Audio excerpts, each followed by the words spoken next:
support, they need social workers, they need psychologists, they need wrapper, and we need to provide those services in our under-resourced schools to be sure that our kids succeed. We need to be sure that the elementary schools are strong, and we need to continue programs like Freshmen on Track in high school that monitors performance in that first critical year, because what happens if the kids fail their biology class, for example, they're on a path to not getting out of high school. And Freshmen on Track is a great idea. We need to invest in programs that ensure that the first year in high school, the kids learn the study skills that they need to succeed in high school, and that they're able to continue on towards success. And we've got to look at the both gender and racial disparities that we see in our public school system. Whites and Asians do better. Whites and Asians do better. And if you look, there are differences between girls and boys, and of course, African American young men and Latinx young men do the worst in terms of performance. Thank you very much. Also, this event is being streamed live across various social media platforms, and we ask that if you are tweeting, that you use the hashtag Community Striving for Peace and Prosperity, as well as the hashtag 100 Black Men Mayors Forum or Invest Mayors Forum. Moving on to the next question, we'll pose this to you, Madam President. What is your plan to help build and nurture an atmosphere of mutual respect between disheartened Chicago citizens of color and the Chicago Police Department? It's from Michael Myers, Kicks for the City.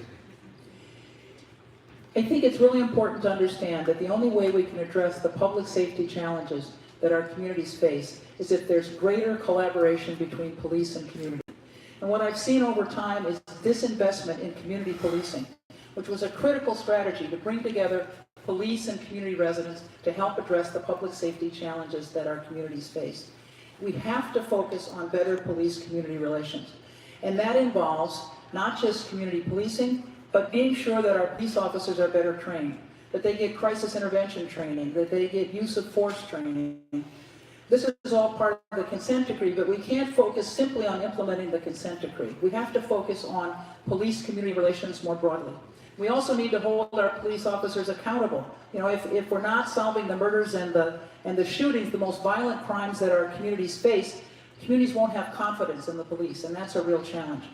But if we're really going to address the violence issues, we have to address the challenges that the communities that suffer from the most violence face. And these are communities that have the highest levels of unemployment in the city, the lowest levels of educational attainment. They have under-resourced schools. They're often food deserts. We have to look at community needs, community by community, and try to address them. And in particular, we have to focus on the communities that struggle most with the violence. We need to invest in them. And we also have to understand, as we do at the county, that this is a public health crisis that impacts our neighborhoods. We treat many, many gunshot victims. And what we found is if we can get the young men who come into our emergency room into a program that provides social emotional support, they're less likely to return to the emergency room shot again, because once you're shot, you have an astronomical chance of being shot once again. So we need to address the victims of gunshots and violence in our communities, and we need to address the broader community needs as well. Lori Lightfoot. So I think the question is, what specific steps do we need to take to improve the relationship between the community and the police? I think there's a number of things that we have to do, but we have to start with acknowledging the fact that, unfortunately, we remain one of the most segregated cities in the country. That affects policing. Race does matter. And we have to think about that in the context of who we recruit, how we recruit, and how we train them, both the young officers and veteran officers. Let me give you a couple of specific examples. New York, before young recruits go out on their duty of assignment, they meet with people in their neighborhoods in the daylight hours so that they form relationships with people and they see the texture and context of neighborhoods in a way that's different than what we do, which is we send people, young recruits, after they graduate from the academy, out in the midnight hours and say, here's your gun, here's your badge, go be the police. We're setting them up for failure.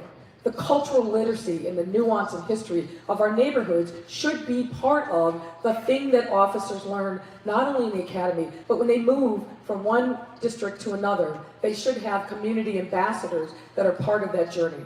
People from the neighborhoods need to be part of the training that is being done. Now, CPD has a successful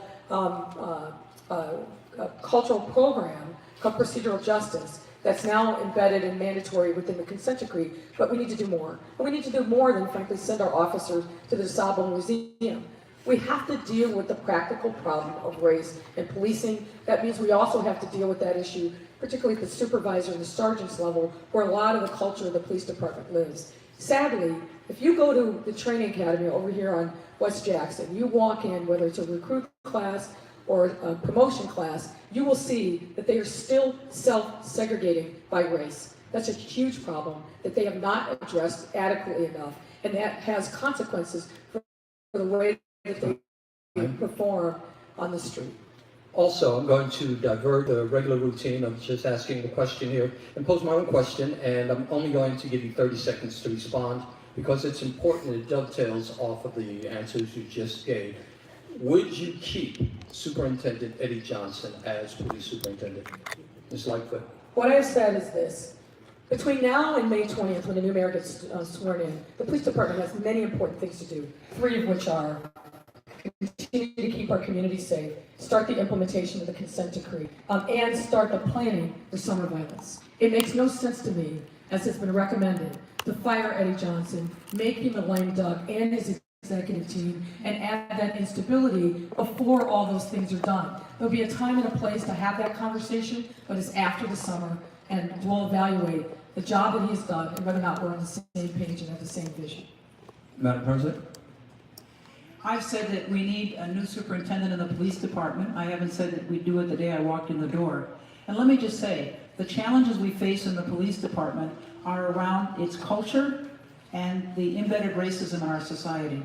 You know, we have to have a police superintendent who acknowledges that there's a code of silence in the police department and that there's racism in the police department. We've got to begin with that. And we've also, if we're going to address the challenges of public safety, bring together not just the police department, but the community-based organizations and activists who've worked so hard around these issues of police accountability to address the challenges we face in the summer and going forward.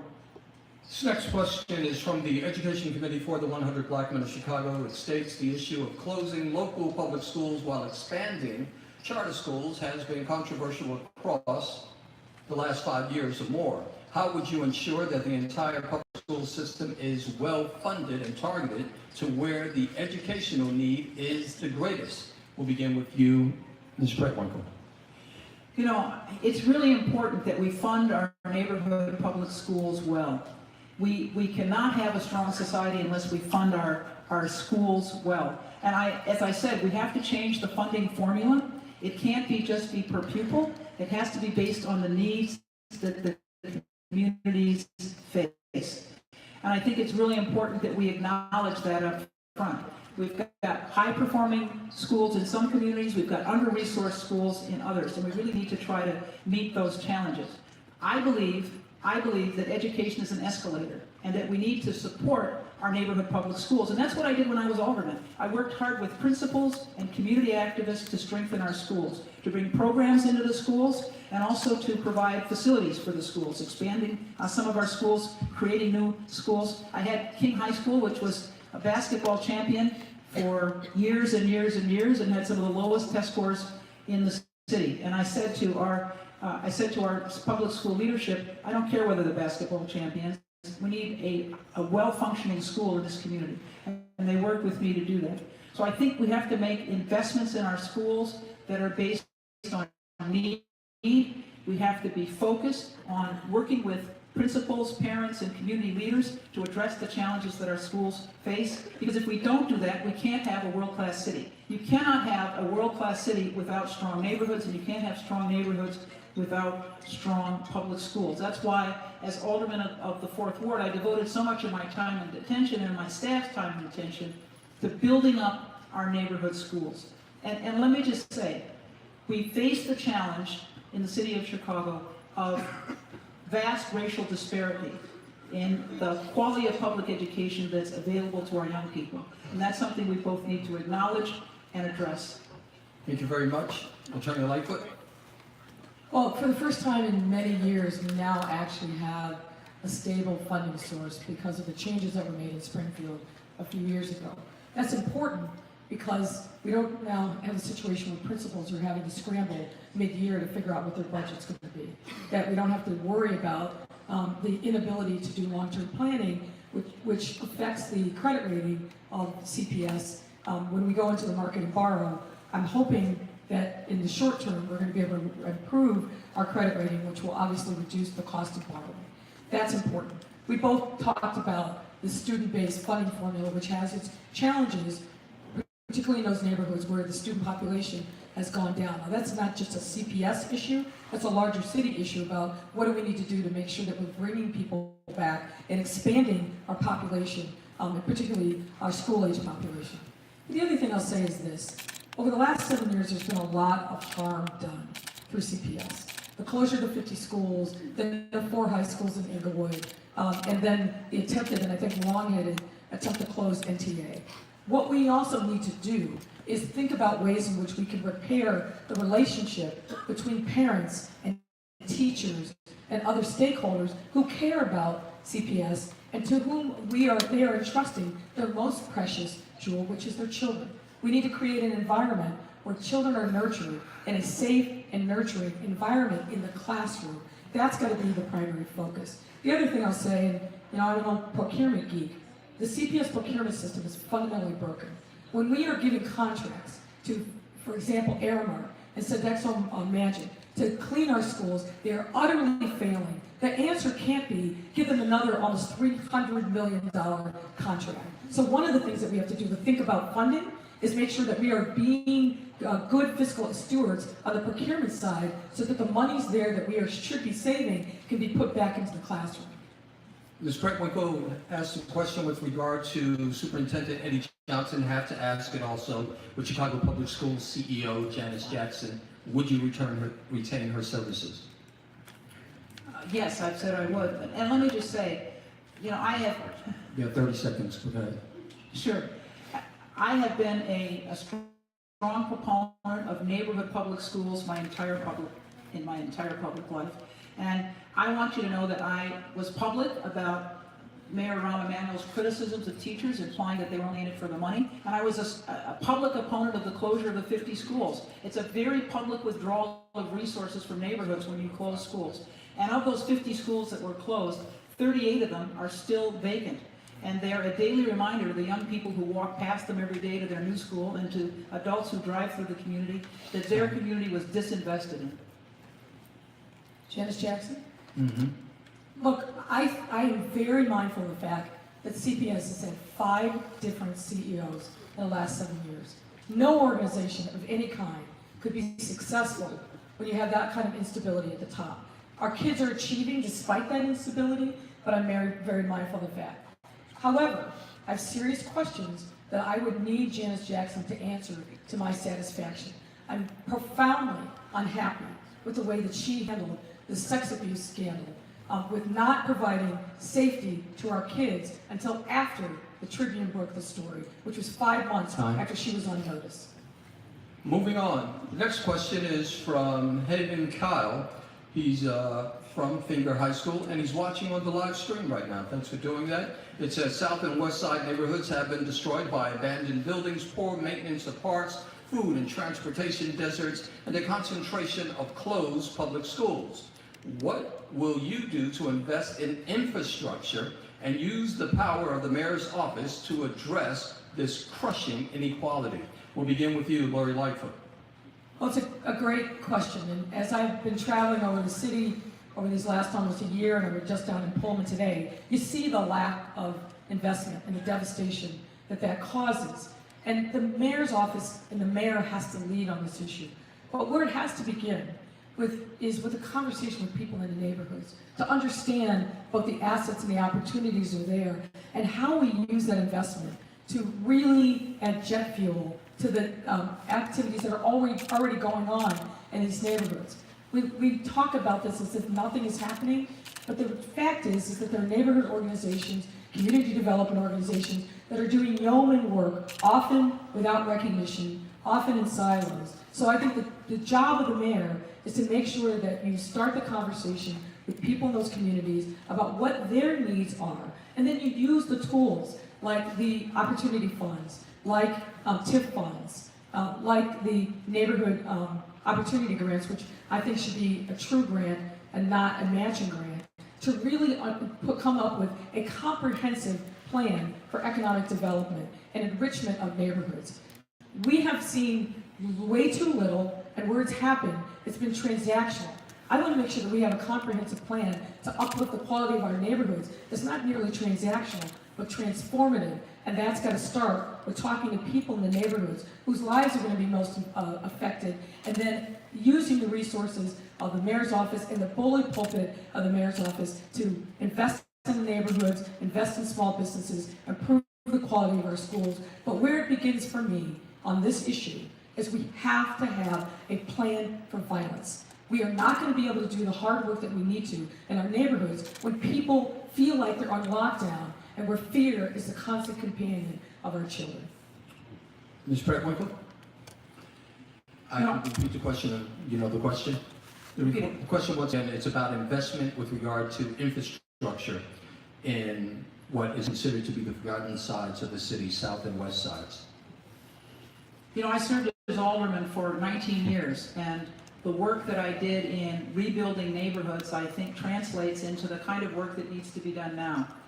We built 1,500 units of housing, most of it affordable rental housing, in the fourth ward during my tenure. Some of it mixed income.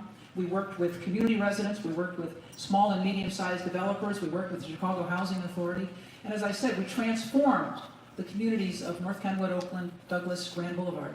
And that was hard work, and it was work that we engaged the community in very significantly. You cannot wave a magic wand and accomplish this kind of work. You have to work with community residents, and that's what I did for almost 20 years.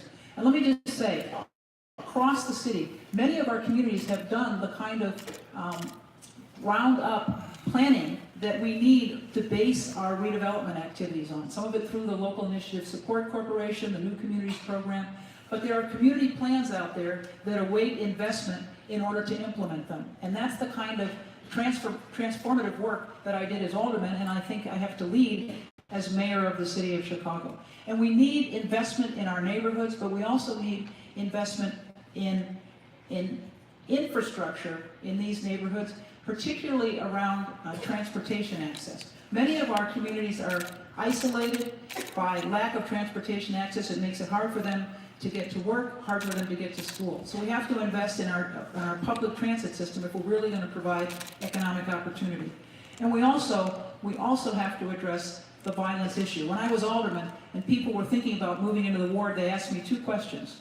Are the schools good and are the streets safe? And unless we can ensure that people have access to great public schools in all of our communities and that the streets are safe in our communities, we're not going to be able to deal with the decline in population that threatens the very survival of our city. And I have to dovetail off of this disparity with regard to infrastructure funding, because the city council right now, next month, is poised to vote on $1 billion TIF fund for Lincoln Yards. And very quickly, 30 seconds here, is that the right move, and should that project go ahead? We'll begin with you, Lori Lightfoot. No, I've been very outspoken that I think there's fundamental problems both with the process and with the content of that proposal. It should not move forward until there's new mayor and city council. Part of the problem is this is a mega city within a city. There have not been full public disclosure of the impact studies that supposedly are done that haven't been shared. There's not enough affordable housing. And the reality is this is one of the most valuable pieces of property in our city. It's going to be developed where there's a nickel of city money put into it or not. We need to wait. We need to make that project much more transparent. Ms. Pratt-Winkle? Tax increment financing was an economic development tool designed to kickstart development in struggling neighborhoods. And yet we find in the city of Chicago, 31% of our property tax revenue now goes into these TIF districts. All of the downtown is in TIF districts. And developments like Lincoln Yards, where there's already a hot real estate market, and as Lori said, this is going to be developed anyway, get tremendous TIF benefits. at the expense of all of our taxing bodies, particularly our public schools and city government. So I've expressed my opposition. Sounds good. We have unanimity there. There are many young men and women in this city who are working hard to have meaningful careers, but they are hindered because their involvement with the criminal justice system. What change would you make to give these young people the opportunities they deserve for career-oriented employment? This is from Tori Davidson, who's with Story Catchers Theater. We'll begin with you first, Tony Prewinkle. We've done work in criminal justice in basically 3 arenas. Trying to reduce our jail population by reducing reliance on cash bond, supporting community-based organizations that do anti-violence, anti-recidivism, and restorative justice work, and also focusing on changing the laws in Springfield. And I have to give credit to my former Chief of Staff, Kim Fox, who said, look, we're doing a lot of things internally in the county, but that's not enough. We have to go to Springfield and work with the advocates to change the laws for the state of Illinois.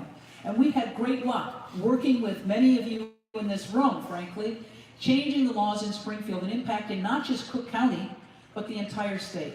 First, we raised the age. Young people at the age of 17 were going into the adult system and into the adult jail. We raised the age so that at their 18th birthday, they go into the adult system and the adult jail. And that's really important because the juvenile justice system is focused on rehabilitation and the adult system is focused on punishment. So we need to keep people in the juvenile system as long as possible. There was something called automatic transfers.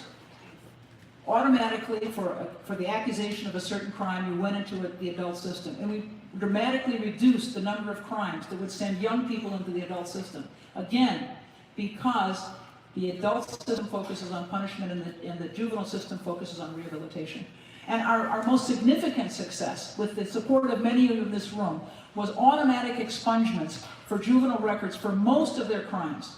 All misdemeanors and most felonies are now, if you meet your probation requirements, are now automatically expunged. And expungement is critical because if you have a record, it can impede your ability to get scholarships, to get housing, and life chances. So the work that we did in Springfield in conjunction with so many of you has really impacted the juvenile justice system, and I'm very grateful for all your help and support.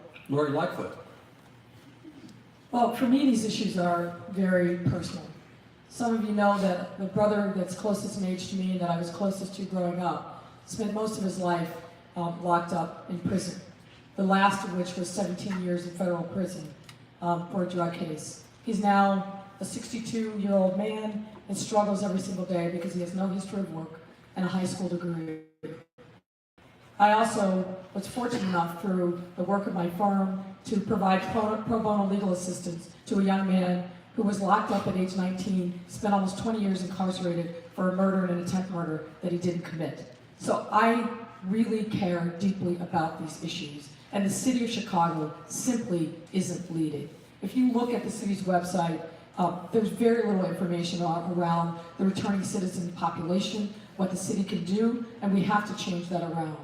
Programs like being led by Arnie Duncan and his colleagues and Heartland Alliance are working with this population, but the numbers that they touch are way too small. The city has to have skin in this game to make sure that we're providing services to provide them with soft skills, wraparound services, and lead to real jobs.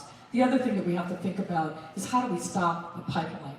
We need to invest in children at the earliest stage of their life to give them real options and opportunity. The fact of the matter is, in way too many neighborhoods across our city, the illegal drug trade is the largest employer. And to the extent that that continues to be the reality, we're going to keep losing. We've got to turn that around by doing the kind of investments that we talked about in previous response to previous questions. But we also can't turn our back on these men, mostly men, who are coming home into circumstances that were no better or worse than what they left. And we've got to provide them hope and opportunity so they have a connection to the legitimate economy. And the city can't ignore this, has to lead, has to put its own resources into this to build up the resources that are already being invested by private entities. Once again, the hashtag is Communities Striving for Peace and Prosperity, or hashtag 100 Black Men Mayor's Forum, or Invest Shy Mayor's Forum. Speaking of social media, right now we're going to hear from Jayla. Jayla, where are you? Okay, great. You have a question from Twitter, I guess.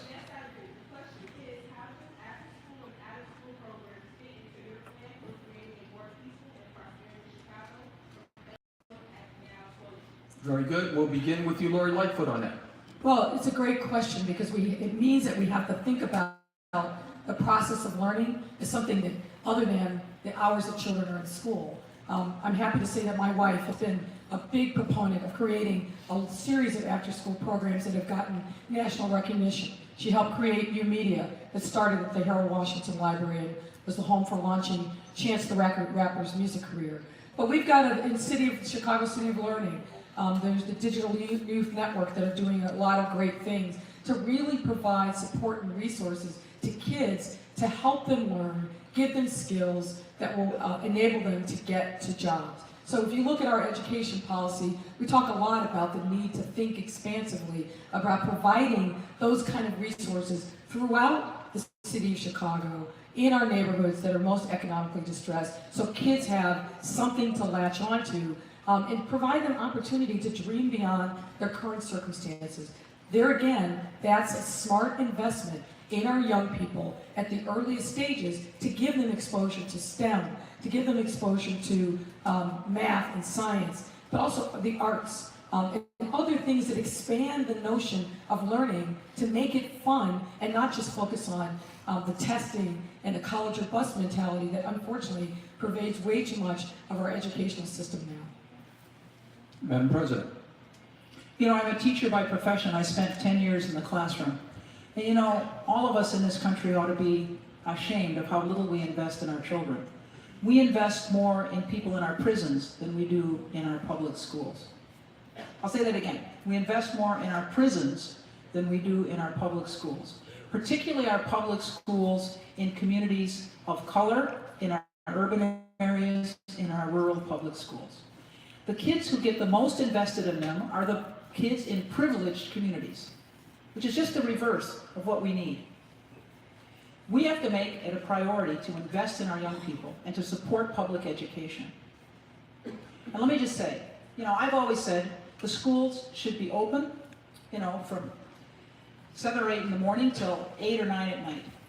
And the reason is that many of our kids do not come to school with breakfast, and I'm glad we now have in Illinois breakfast available to our young people. And they don't have dinner when they get home. We should feed our kids in school. We should be sure that they have before and after school programming. And we need to invest in keeping our schools open, as I said, for a 12-hour period. You know, the time in which most young people get in trouble, it's between 4 and 7. And what is that time? It's the time between when their parents get home and school gets out. We need to invest in programs like After School Matters, which does wonderful arts programming and science programming in our schools. We need to invest in programs like Merit Music and the Chicago Children's Choir, which bring arts programming into our schools. The kind of programming that privileged parents pay for, and many of our families cannot afford to provide for their children. You know, as a teacher, as I said, I've been discouraged and disappointed that this country, particularly over the last several decades, has not been willing to invest in our young people in the way that we really need investment. Ms. Lightfoot. The question was from Twitter. Yeah, I answered it first. Oh, you did? Yes, I did. Okay. Hey, even the moderator makes Listen, when you mistakes. call my name like that, I'm checking myself to make sure I'm all right. But I did have a question for you. It has to go to my mental health. That's okay. It's pretty good, I guess. But on a serious note here, it comes from Pedro Martinez with Catholic Charities, and it says, what are your plans when considering mental health resources as a tool for combating gun violence in the neighborhoods of Chicago? We'll begin with you. Tell me. We have some real challenges around behavioral health in this country. When we created our county care program, our Medicaid expansion program, which grows out of the Affordable Care Act, President Obama's wonderful legacy, we included behavioral health services because we knew that our patients needed social emotional support, they needed substance abuse and addiction treatment. So we made for the first time behavioral health services available to our patients. We also acquired in the last several years a not-for-profit organization called C4 on the north side so we could further expand the services that we're able to deliver. You know, and the city of Chicago's record on this is not very good. They've been closing mental health clinics. And they sold that to the people of the city of Chicago as a cost-saving measure. And I always say it's not cost-saving, it's cost-shifting. Because what happens when you don't provide treatment for people in their communities, they end up without therapy, without meds, and they often end up in our emergency room at Stroger Hospital in crisis, or in some other hospital emergency room in crisis, or they end up in our criminal justice system because they've been acting out. So closing down mental health clinics is not saving money, it's cost-shifting. And as the city closed down, I think 7 of its 12 clinics, some of our community-based organizations stepped up to try to meet the need. And of course, our health and hospital system, through its county care program, has been providing these services as well.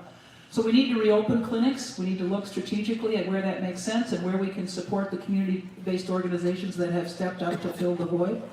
And we need to understand that there's a great unmet need for behavioral health services in our communities, particularly around trauma. In the communities in which there's so much violence, we struggle with trauma for all age groups, children, adults, all age groups. And I want to commend Kwame Raoul, who said we need to provide treatment centers in our communities for people who struggle with the effects of violence in their neighborhoods. And he's trying to get the state of Illinois to support that effort. Ms. Lightfoot? Let me answer the question by framing a recent experience.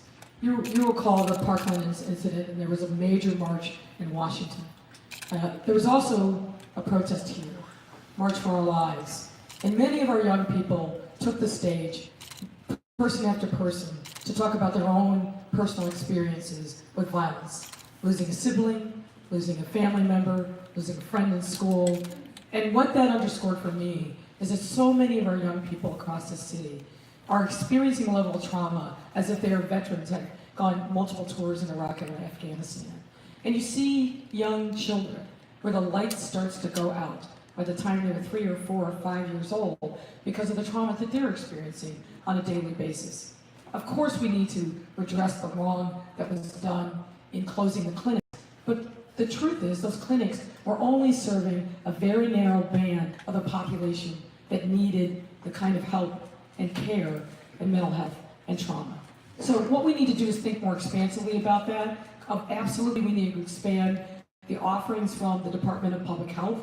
It's way too small, relies more primarily on grant funding, but we also need to connect up with the network of community-based providers to make sure that we've got a seamless network of offerings for people in the community so they don't have to drive or take public transportation way outside of their neighborhoods to seek the care that they need. We of course need to make sure that we continue to expand CIT training, crisis intervention training for our police officers so that they understand and are able to recognize issues that they're experiencing and calls for service. I think we got to move towards a co-responder process that's available in cities like Oakland, where we've got trained clinicians who are responding to these distress calls that are coming over 911. But we've got to think expansively about the way in which we heal the wounds that are there in our community.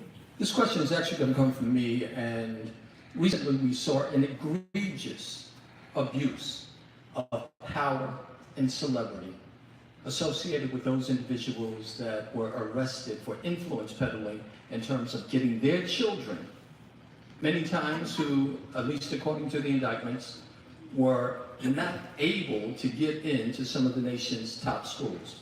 Both of you are graduates of the University of Chicago.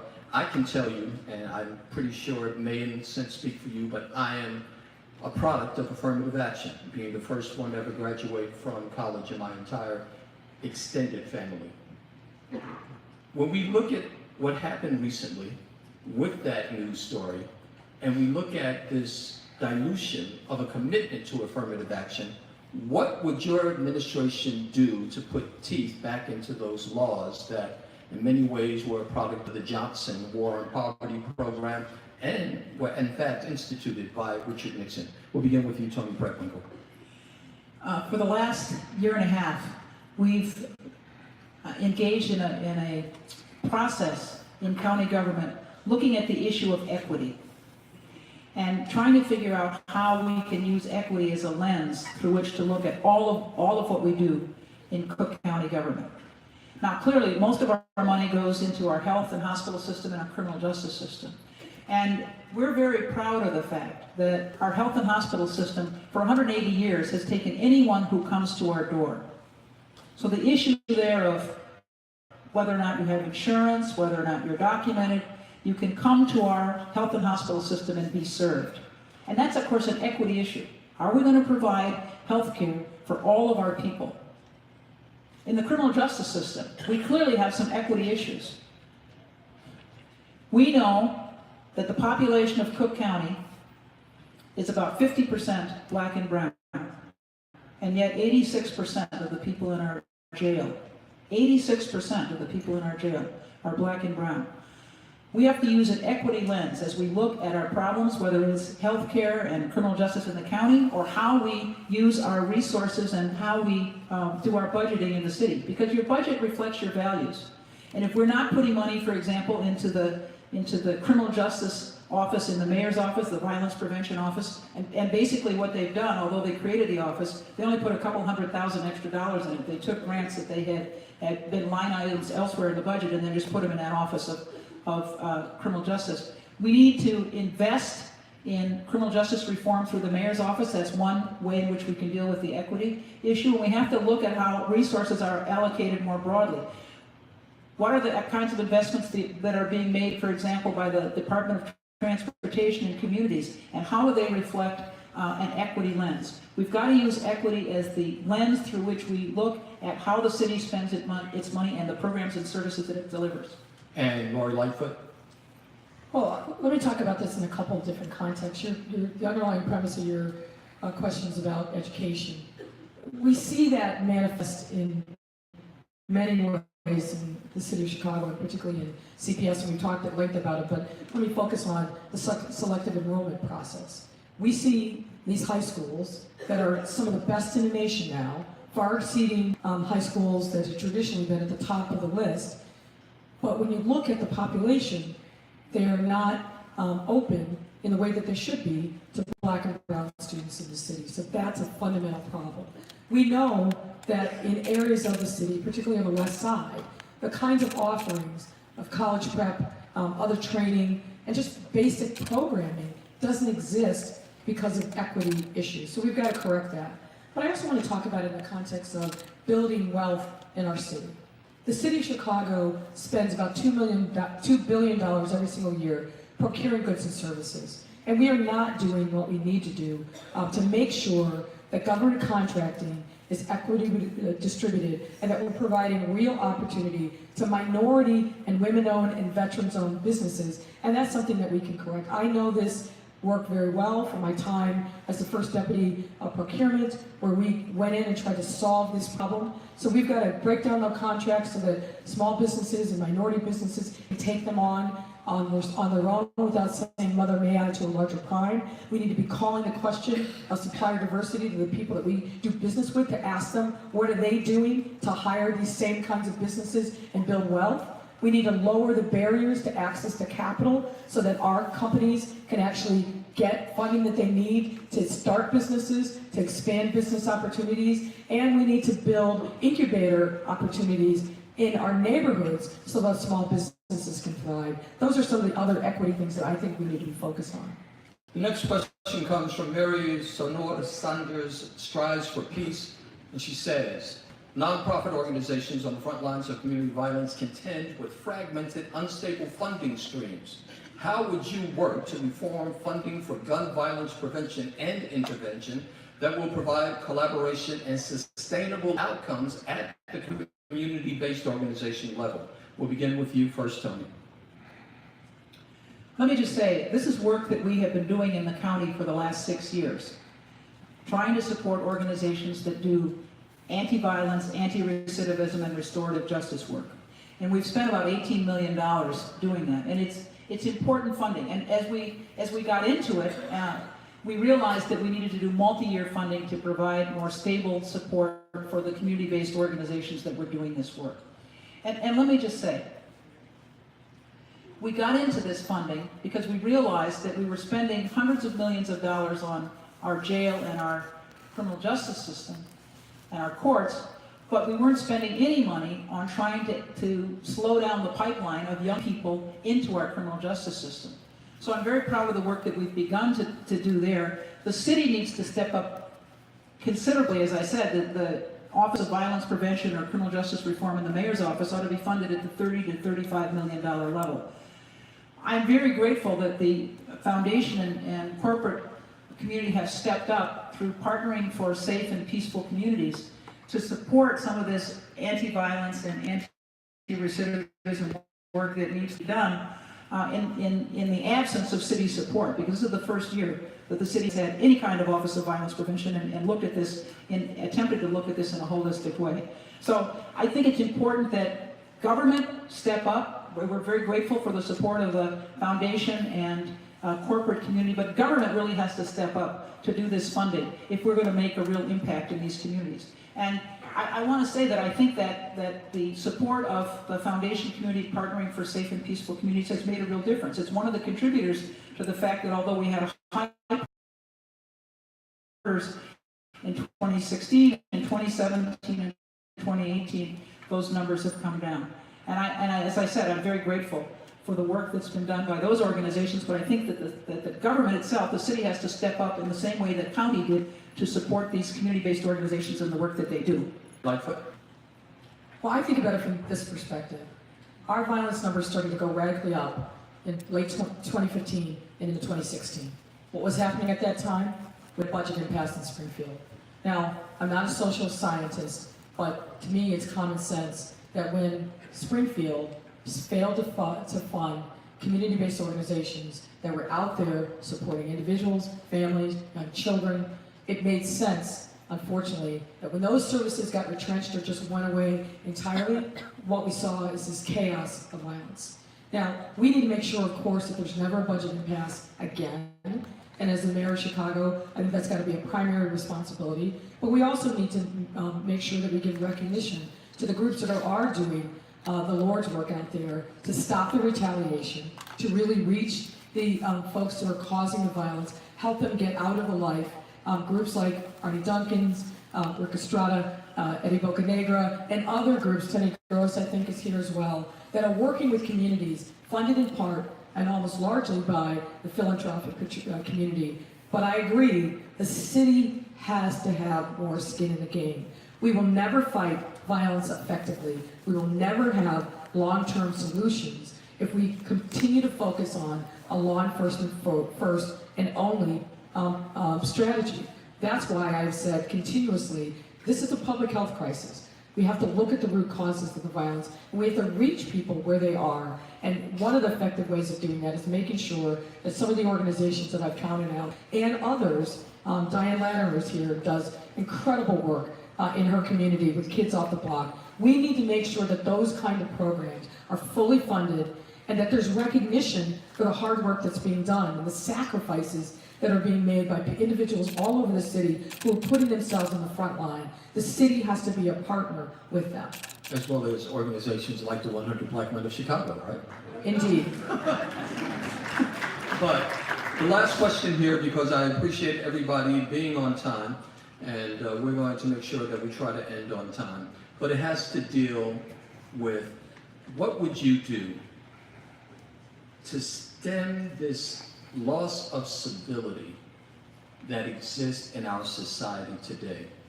We see people engaging in tribalism, aligning themselves with a certain religious belief or gender inequality or some sort of white supremacy. And we see that it rears its ugly head over and over again. We're a nation that is not a melting pot, but more or less a salad bowl, where all of the ingredients come together and still maintain their unique fragrances and properties. With that said, what would you do to restore civility to our public discourse? We'll begin with you, Tony Pertwinkle. You know, we have a real challenge in our country at this point in time because we have a president of the United States who epitomizes incivility, who denigrates our immigrant population, suggests that the people coming here from Mexico are all rapists and murderers, who denigrates the Muslim faith, who of course makes racist and sexist comments, suggesting in Charlottesville that there were good people on both sides when white supremacists were marching through the streets with torches, saying that Jews will not replace us. It's a real challenge to those of us who value our diversity and inclusion, that we have a president of the United States who behaves in this despicable way. And those of us in public life have to take a stand. We have to stand up for our immigrant communities. We have to stand up for our religious minorities. Because if we don't do that, we're lending credence and support to the President of the United States and the despicable views that he holds. It's really important in this difficult time that we be what the Holocaust Museum calls upstanders as opposed to bystanders. That we be people who speak up for those who are being denigrated on the basis, as I said, of religion or national origin or immigration status. It's really important for us to be champions of those who are being denigrated, because we can't have a country in which people's differences of race, religion, ethnic origin are disparaged, because the moment we consent to the disparagement of others, you know, it comes back to us next.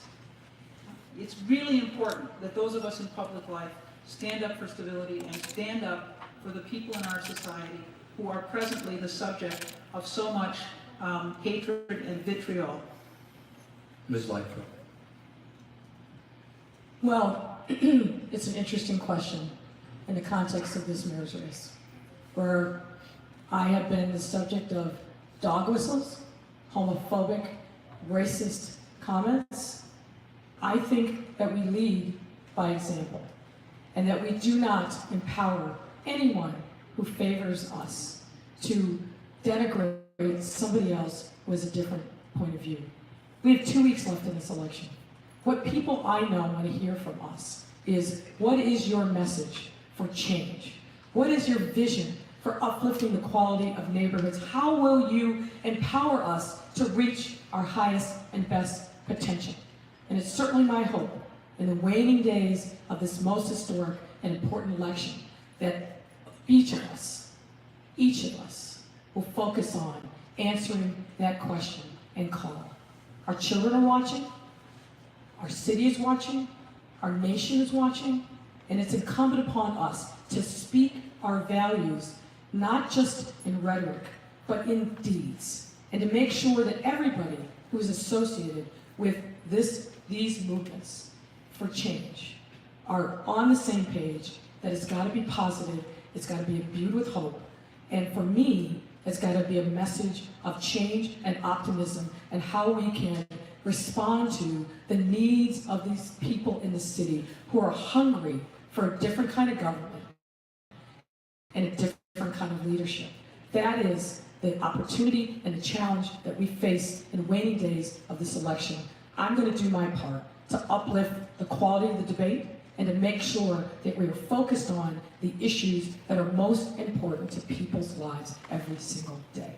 And that sounds like a great closing comment there, but I was wanting the civility piece, and because I'm going to afford you the opportunity now, Lori, in terms of a minute, to issue a closing comment. What? Oh, I'm sorry. You guys have been great on the cell phone in terms of a closing comment. Well, first of all, I appreciate the opportunity to speak to you. I appreciate the organizers bringing this forum together. I think the questions have been probing and appropriate and really speaking to, I think, the issues that people want to hear from us. We have an opportunity in now less than 2 short weeks to really speak our values in a way that answer the call of people all over the city who want to hear about hope, who want to hear about change. And I stand as a Democrat, but a different kind of Democrat, who's independent, who cares about reform, cares about making government transparent and responsive to the needs of the people and accountable. Now that scares some people who are very tied to the status quo. But I know from the people I've heard from in every neighborhood of the city that the time is now for us to bring change to our city. The same old, the status quo has failed way too many people, and it's time for us to break from that past and move forward for a different kind of Chicago. Thank you. Ms. Pratt-Winkle? Thank you very much to the sponsors, to Malcolm X College, and for all of you for joining us today. You know, I've spent my life in public service. I started out as a teacher. I spent 10 years in the classroom. I worked for not-for-profit organizations. I worked in the Harold Washington administration in the Department of Economic Development. I spent 19 years as alderman of the 4th Ward and the last 8 years as Cook County Board President. And I'm proud of the trajectory of my life. Public service, that's what I've done. And you know, I think of myself as a change agent, because what I did when I came into the 4th Ward was change the paradigm there. We invested in the communities that have been struggling for decades, and we worked hard to improve the public schools in all of our communities, to rebuild neighborhoods that were filled with vacant lots and abandoned buildings, and to change the safety of the streets and to ensure that people felt safe in their homes and in their communities. That kind of transformative work is difficult, it's challenging, and you have to involve the community in that process. It can't be something that you do by fiat or by waving a magic wand. It's the difficult work of engaging the community and working with the community to improve our neighborhoods. As County Board President, I committed to making our healthcare system sustainable and criminal justice reform, and that's what we've done over the last 8 years. You know, whether or not our healthcare system would survive was kind of touch and go when I walked in the door. And now for the first time in the last several years, it's in the black, having been for more than a century in red. And I'm very proud of the fact that we deliver care to anyone who comes to our door. Anyone who comes to our door, regardless of their ability to pay, regardless of their documentation status. And in the criminal justice system, I've worked hard with the stakeholders to reform that system and to be sure that people who are accused of nonviolent crimes, and that's many black and brown young men, get to spend the time between their arrest and the disposition of their case out in the community rather than sitting in our jail. That work is difficult, but it's transformative, just as the work that we did to sustain our healthcare system was transformative. It's easy to talk about change, it's hard to actually do it, and that's what I spent my adult life doing, making transformative changes. Thank you very much. Can we give them a round of applause? Before you go out, please stay right where you are. We're going to have closing comments right now to one of the nation's foremost advocates for education and has dedicated his life to it, and that is former Education Secretary Arne Duncan.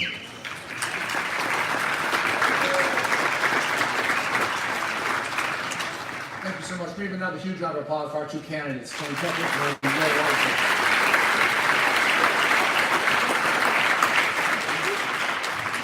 A couple quick thank yous and then 3 requests, and then we'll get out of here.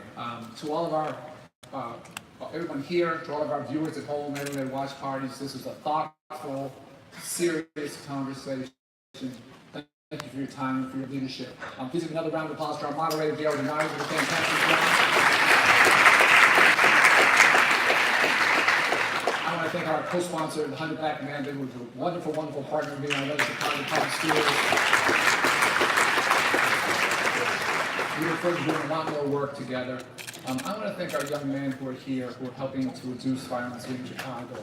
They are the solution. They are not the problem. We need to listen to them, walk with them. Hopefully you got copies of their autobiographies. I want you to understand both their pain, but also their promise and their potential, and how much leadership they're providing every single day. So please go home and take a look at those books. 3 quick requests. Please vote. Please vote. It's so easy for us to critique. It's so easy for us to throw stones. We have to step up. The number of people who voted in the primary was actually very, very low in the city. We need to come out and vote. Secondly, whoever wins, we need Chicago to win. This is a historic election. Whoever wins, we're going to have for the first time in Chicago's history a strong black woman leading the city.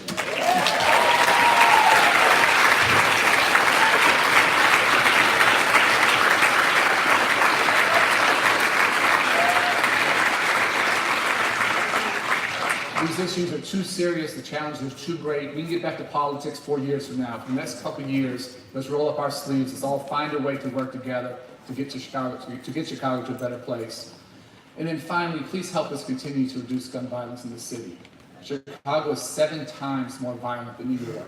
Chicago is 3 to 4 times more violent than LA. Chicago has more police officers per capita than both of those cities.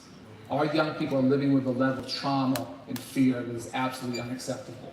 I'm in schools every couple of weeks on the south and west sides. Every time I ask classrooms of kids, how many of you know someone who's been shot and killed? Almost every time, 100% of hands go up. I ask how many know 5, 10, 15, 20 people. Often half the hands in the room are still up. Our children live on the south and west sides. They don't live in Iraq. They don't live in Afghanistan. They don't live in what we call war zones, but those are war zones. We have to get better. We have to let children grow up free of fear and give them their childhoods back. As we heard, 2016 was our worst year in terms of violence. 2017 was down 15%. 2018 was down 15%. That's real progress. We have a long way to go. Our goal for 2019 is to have a 30% reduction in violence. That would take us below 400 homicides here in Chicago. Let me be clear, that is still far, far, far too high, but that would be the first time since 1965 that we'd be below 400 homicides in Chicago. We need to hit that benchmark, keep working over the next couple of years to get our rates down to New York and LA. Thank you for your hard work. Thank you for your commitment. Thanks to both our candidates for coming back.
Je veux qui es-tu?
Thanks a lot, Gavin. Appreciate it.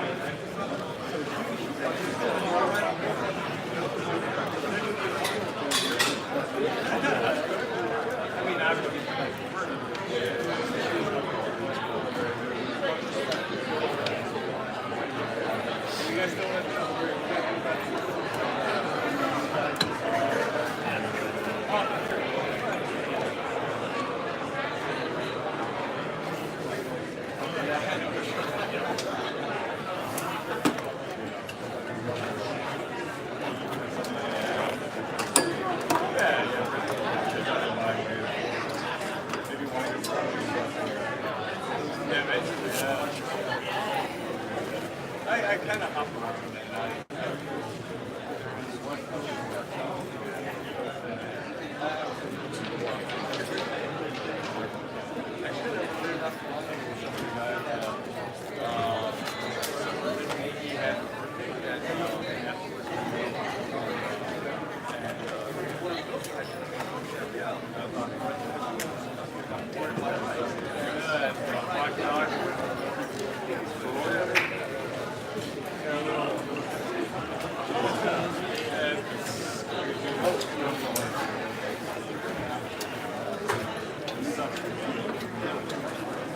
Yeah, that's see, I was curious. I was caught in the chair. And it's really yeah, well, like a while back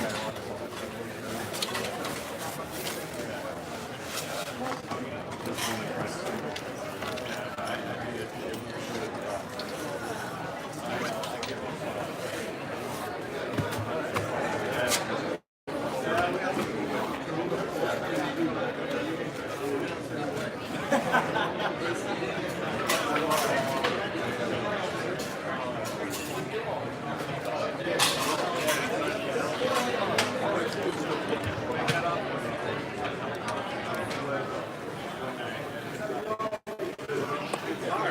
Hey,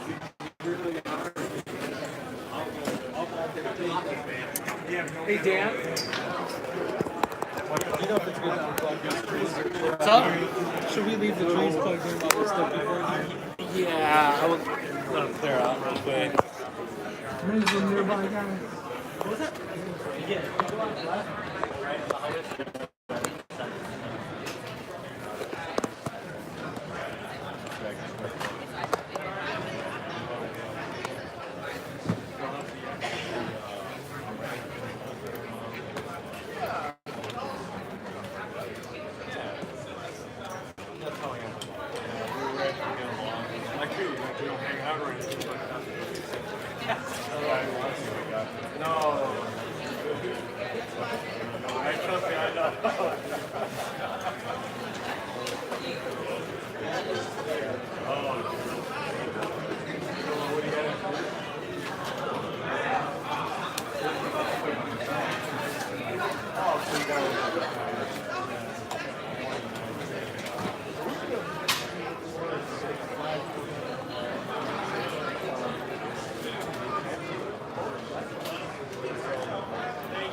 Oh no, I meant like I've watched it on TV show.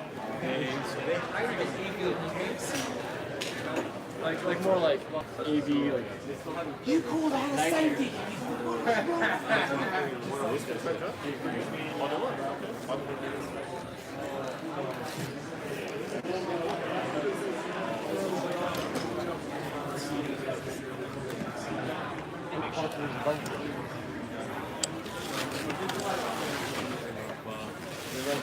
Mostly a lot.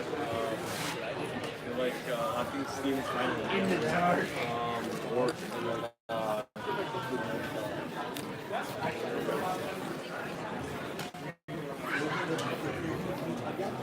Okay.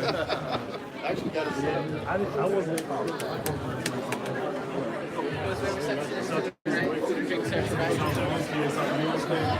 That's why I still rap.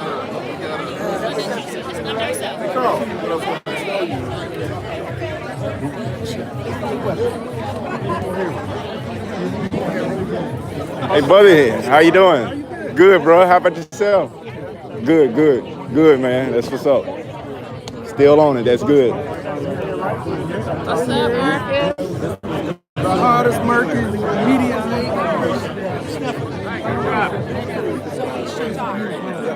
Post your section to your right, put it to your right.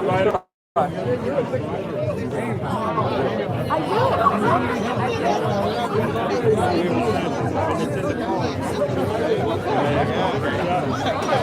to see you. Good to see you.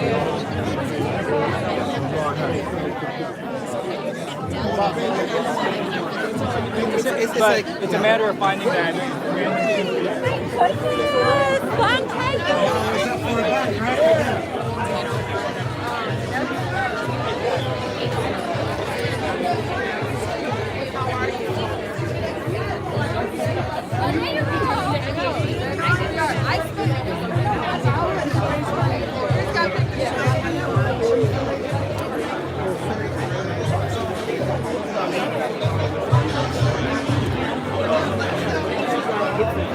Because I'm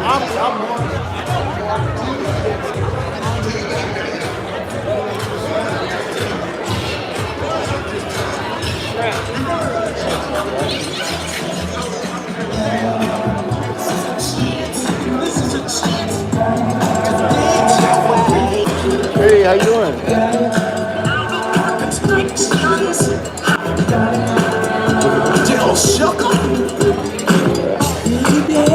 Yes, I will.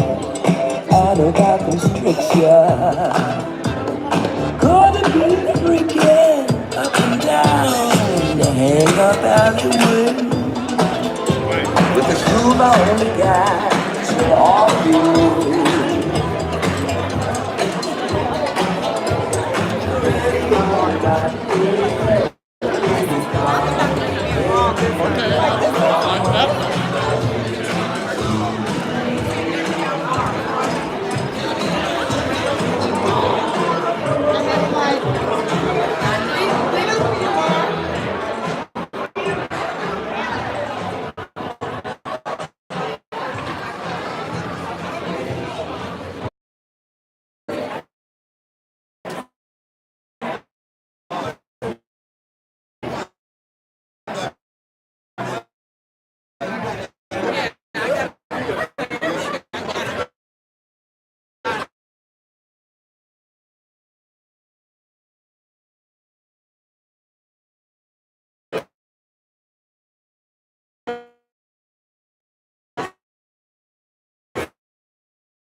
Sometimes I'm trying to remember, like, not the